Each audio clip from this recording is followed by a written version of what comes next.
Alors allez, vas-y, tire une carte. Alors, Un 8, et je dis un 10. 8 x 10, ça fait 80. 3 x 9, ça fait 27. A priori, les tables de multiplication, ce n'est pas vraiment fait pour s'amuser, et pourtant. 5 x 3, ça fait 15 et donc on n'a pas gagné.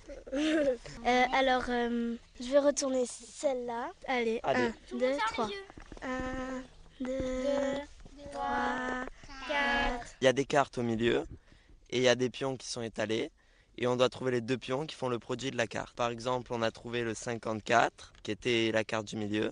On a retourné un 9 et un 6, et 9 x 6, ça fait 54. Nous sommes en pleine partie de Folix, un jeu de société un peu particulier, son inventeur Alain Anaton. Ayant 3 enfants, j'avais déjà essayé beaucoup de jeux éducatifs. Il n'y en a pas beaucoup qui les avaient intéressés, ils se lassaient au bout de 5-6 minutes. L'objectif du jeu, en fait, c'est de leur faire apprendre les tables de multiplication, mais sans qu'ils s'en rendent compte. Il y a plein de pions dedans qui permettent de mettre de l'animation, des pions pièges, etc. Et ça, c'est ce qui va permettre aux enfants de réviser sans s'en rendre compte. Donc c'est un jeu très éducatif. C'est beaucoup de nuits blanches. Et pour arriver à ce produit, il a fallu beaucoup travailler. On a eu l'aide de professionnels, des pédopsychiatres, des psychologues, etc. qui ont aidé à la participation. Alain, qui est à la base kinésithérapeute, a même remporté la médaille d'or du prestigieux concours Lépine, ce qui lui a ouvert beaucoup de portes. Alors en fait, on a rencontré les centrales de Auchan, de Toys R Us, de Carrefour, de la Grande Récré, etc. Alors le jeu est commercialisé.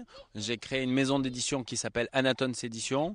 J'ai le géant Cartamundi, qui est la première entreprise actuellement de Belgique. Elle a été récompensée très récemment parmi les plus grandes entreprises, donc qui a décidé de distribuer le produit. Donc ils fabriquent le jeu, ils le distribuent. Ils ont décidé donc de montrer le jeu le plus rapidement possible au grand public. Les centrales ont suivi. On a même eu des contacts avec la ville de Marseille. Le sénateur-maire du 4e et 5e arrondissement a décidé d'ailleurs de le distribuer dans les écoles pour la fin de l'année. C'est en train de remonter à l'éducation nationale. Je ne serais pas étonné que les écoles puissent l'utiliser dans un avenir très proche. Les premiers joueurs semblent convaincus. Tu apprends toujours les tables en t'amusant et aussi ça peut t'entraîner. Mais en vrai, c'est comme si t'étais à l'école, mais en t'amusant. C'est pareil.